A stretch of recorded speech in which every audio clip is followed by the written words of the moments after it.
সরকারি দলের সংসদ সদস্যদের সঙ্গে গুরুত্বপূর্ণ বৈঠক করেছেন প্রধানমন্ত্রী ও সংসদ নেতা তারেক রহমান।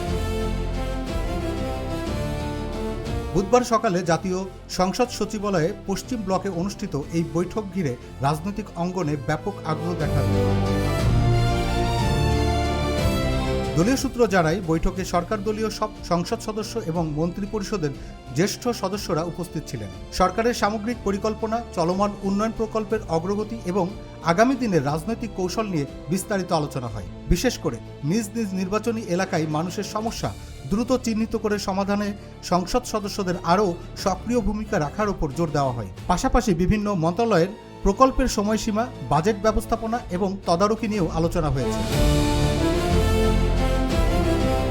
সংসদীয় কার্যক্রম নিয়েও বৈঠকে গুরুত্বপূর্ণ সিদ্ধান্ত হয়েছে। বৃহস্পতিবারের কার্যদিবস শেষে 2 দিনের বিরতি থাকবে এবং আগামী 15ই মার্চ আবার সংসদ অধিবেশন শুরু হবে।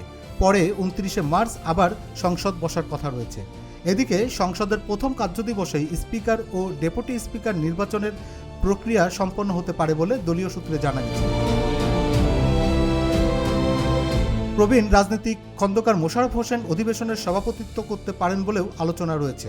রাজনৈতিক বিশ্লেষকদের মতে, সংসদীয় দলের এই বৈঠক সরকারের ভবিষ্যৎ নীতি নির্ধারণ ও সংসদীয় কার্যক্রমে গুরুত্বপূর্ণ প্রভাব ফেলতে পারে।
Desk report, infinity Bangla.